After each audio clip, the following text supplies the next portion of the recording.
Hello, my name is Matthew, and this morning I read The Ballad of Reading Gaol. It's a beautiful, tragic poem by Oscar Wilde, and it's a lyrical ballad. It's a poem that tells the story of a man who murdered his wife, has been imprisoned, and is now awaiting his execution.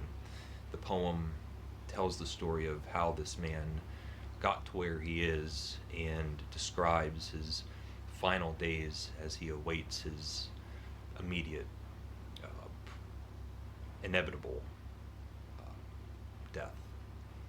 And the tragedy, the sorrowfulness and melancholy that is steeped through this poem is only added by Oscar Wilde's presence. This isn't just the story of a murderer.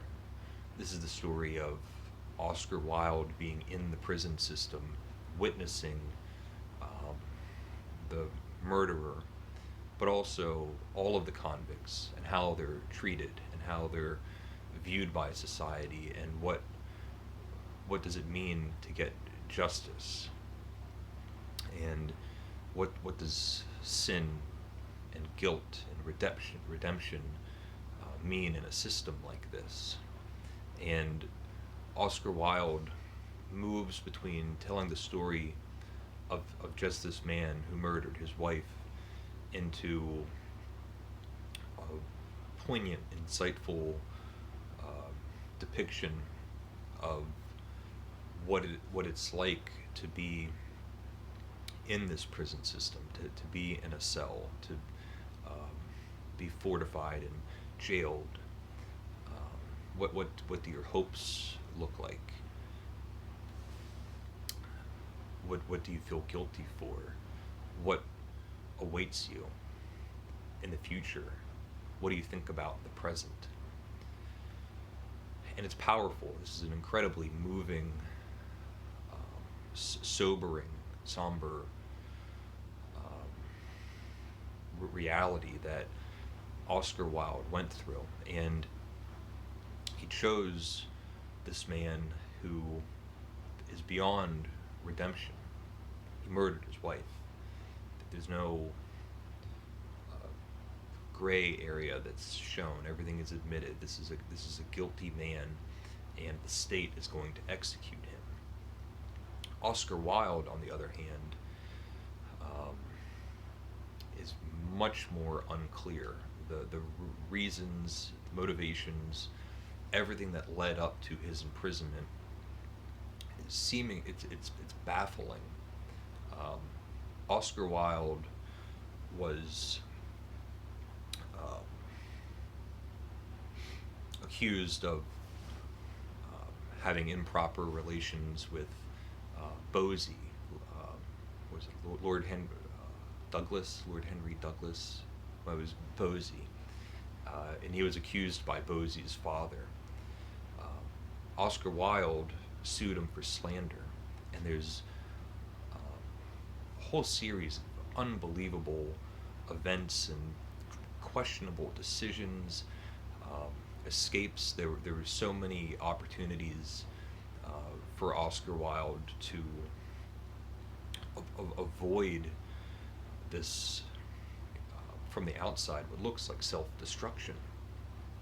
And Oscar Wilde did not relent. He would not apologize for how he lived his life. And I don't know if that was a good thing or not, if he had anything to apologize for. But Oscar Wilde went from being the toast of the town, having every hit on stage, having a brilliant, immoral, best-selling novel and short stories and essayists, and he was at every table. Any table worth talking about had Oscar Wilde talking at it. He was beloved. And his whole world, just in a flash, was turned upside down. He was rejected and shunned, and humiliated by the society that um, he amused. And he was sentenced to 2 years hard labor, which broke him. He became a broken man. Uh, I'll read I'll read just the beginning of the poem. It's just beautiful. He did not wear his scarlet coat, for blood and wine are red, and blood and wine were on his hands when they found him with the dead. The poor dead woman whom he loved and murdered in her bed. He walked among the trial men in a suit of shabby gray. A cricket cap was on his head, and his step seemed light and gay. But I never saw a man who looked so wistfully at the day. I never saw a man who looked with such a wistful eye upon that little tent of blue which prisoners called the sky, and at every drifting cloud that went with sails of silver by. I walked with other souls in pain with another ring, and was wondering if a man had done a great or little thing, when a voice behind me whispered low, that fellow's got to swing. Dear Christ, the very prison walls suddenly seemed to reel, and the sky above my head became like a cask of scorching steel. And though I was a soul in pain, my pain I could not feel.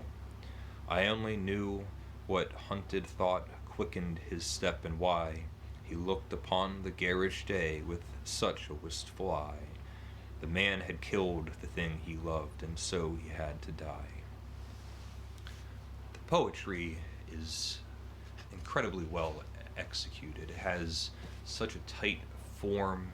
The repetitions keep moving. There's internal rhymes. It feels natural. If you can just anticipate every syllable and every end rhyme. And for all of the things that Oscar Wilde does through the story, he keeps the narrative moving. It's a constrained, tightly bound poem that just blasts through to the end.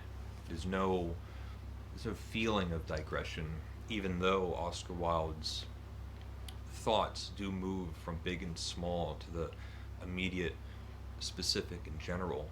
They waver back and forth, but the narrative keeps, like a train, just going in one direction. There's no confusion or distraction.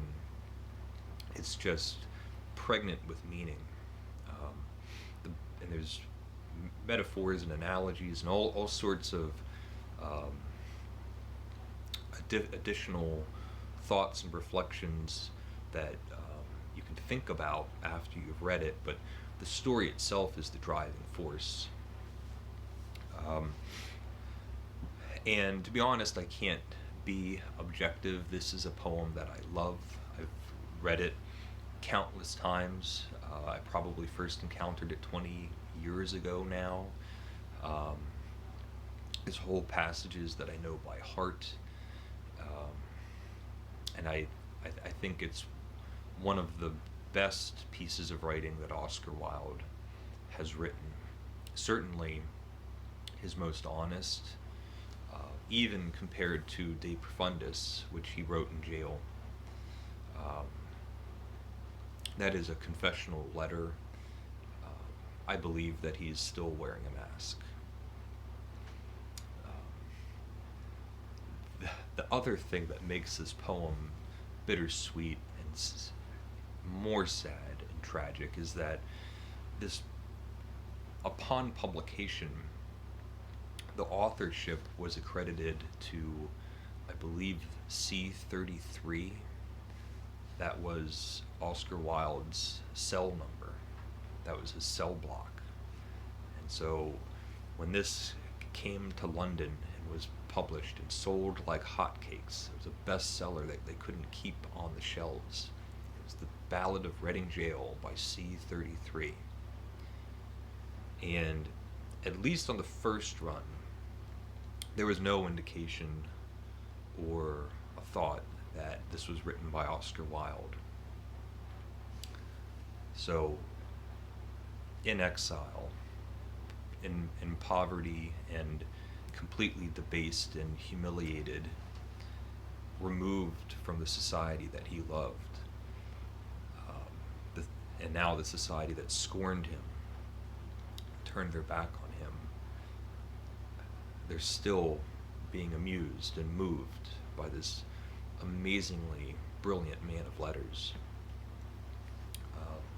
It's just a tragic story every way that you look at it, but beautiful.